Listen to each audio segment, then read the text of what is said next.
नमस्ते विद्यार्थियों, आज हम सामान्य विज्ञान में घटक 16 प्राकृतिक संपदा का अध्ययन करेंगे। वन संपदा विभिन्न प्रकार की वनस्पतियों से व्याप्त विस्तृत प्रदेश को वन कहते हैं। विभिन्न वनस्पतियों, प्राणियों और सूक्ष्म जीवों के प्राकृतिक आश्रय को वन कहते हैं।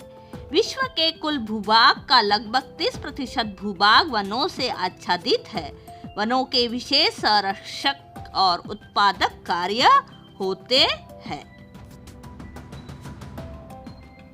वनों के कार्य: संरक्षक कार्य, भूपृष्ठ से बहने वाले पानी की गति कम करना, मिट्टी के क्षरण पर प्रतिबंध लगाना, जमीन में पानी रिसने के लिए सहायता करना, बाढ़ पर नियंत्रण रखना, वाष्पीकरण का वेग कम करना, वन्य प्राणियों का संरक्षण करना, हवा की गैसों का संतुलन बनाए रखना। इस तरह पर्यावरण की गुणवत्ता बनाए रखने के लिए वनों द्वारा सहायता होती है। उत्पादक कार्य: औषधीय वनस्पति अड़ुसला, अड़ुलसा, खांसी, कफ दूर करने के लिए, बेल, अतिसार, डायरिया का इलाज, नीम, बुखार, सर्दी का इलाज, सदाबहार रस से कैंसर का इलाज, दालचीनी, अतिसार मतली के लिए इलाज, सिनकोना, मलेरिया की दवाई, अश्वगंधा, शतावरी, आंवला, हरड़ा, बेहड़ा और तुलसी जैसी औषधीय वनस्पतियों और उनके उपयोगों की सूची तैयार कीजिए। लकड़ी: सागौन, शीशम, नीम, बबूल, सुबुल जैसे वृक्षों से मजबूत, टिकाऊ और चलाऊ लकड़ी मिलती है। इसका उपयोग घर के लकड़ी का सामान, खेती के औजार और विभिन्न वस्तुएं तैयार करने के लिए तथा इसी प्रकार निर्माण कार्य में किया जाता है।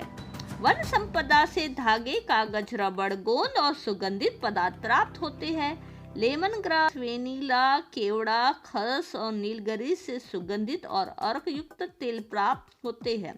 चंदन की लकड़ी और नीलगिरी का उपयोग तेल, साबुन, सौंदर्य सामग्री और अगरबत्ती बनाने के लिए किया जाता है।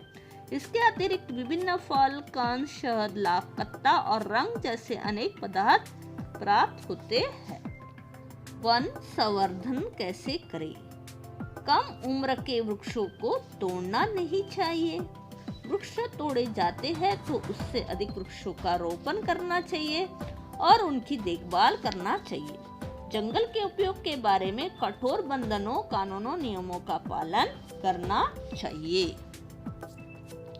सागर संपदा: पृथ्वी पर जमीन की अपेक्षा अधिक भाग समुद्र द्वारा व्याप्त है। महासागर से बड़े पैमाने पर ऊर्जा प्राप्त की जा सकती है। ज्वार भाटे की लहरों और समुद्र प्रवाह का उपयोग ऊर्जा निर्मित करने के लिए किया जा रहा है।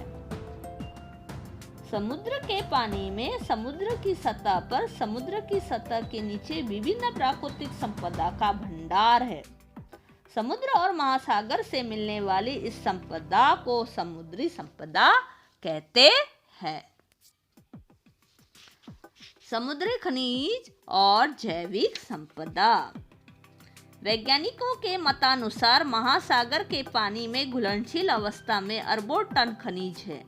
सागर और महासागर के तल में टीन, क्रोमियम, फास्फेट, तांबा जस्ता, लोहा, लेड, सीसा, मैग्नीज, गंधक और यूरेनियम आदि के भंडार बड़े पैमाने पर होते हैं। सागर से रत्न, शंख, छिप, मोती मिलते हैं। असली मोती का मूल्य सोने से भी अधिक होता है। सागर के तल में खनिज तेल और प्राकृतिक गैस के भंडार बड़े पैमाने पर उपलब्ध है। तेल और गैस के कुओं को खोदकर उन्हें हम प्राप्त करते हैं। भारत में सन 1974 में सागर से खनिज तेल और प्राकृतिक गैस प्राप्त करने के लिए मुंबई हाई नामक स्थान पर प्रथम खनिज तेल का पहला कुआं सागर सम्राट खोदा गया था।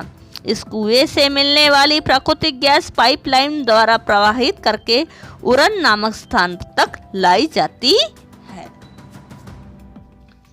समुद्र खनिज संपदा, थोरियम परमाणु ऊर्जा निर्मित के लिए उपयोग, मैग्नीशियम कैमरे के फ्लैश बल्ब में, पोटेशियम साबुन कांच खाद निर्मित का प्रमुख घटक, सोडियम कपड़ा कागज निर्मित के लिए उपयोग, सल्फेट कृत्रिम रेशम तैयार करने के लिए उपयोगी। समुद्री जैविक संपदा, झींगा सैल्मन सारंगा आदि मछलियां प्रोटीनों और जीवन सत्व का स्रोत होने के कारण भोजन के रूप में प्रमुख उपयोग, शुष्क बोम्बिल और छोटे झींगों का चूर्ण मुर्गियों का भोजन, उत्तम खाद के रूप में खेती के लिए उपयोग, सीप औषधि निर्मित आभूषण शोभनीय वस्तु बनाने में उपयोगी, फफूंदी प्रतिजैविकों की निर्मित, शार्क कॉडली मछलियां और जीवन सत्व युक्त तेल निर्मित, समुद्री ककड़ी कैंसर और ट्यूमर रोकने के लिए औषधि के रूप में उपयोग। सागरी व्यवसाय, मछलियां पकड़ना प्रमुख व्यवसाय, नमक की खेती यह एक बड़ा उद्योग, यातायात व्यवसाय, समुद्री मार्ग जल मार्ग, समुद्री पर्यटन आर्थिक आमदनी का साधन, सजावटी वस्तुएं बनाना। इसे सदैव ध्यान में रखो, हमारी आवश्यकताओं की पूर्ति के लिए प्राकृतिक संपदा महत्वपूर्ण होती है।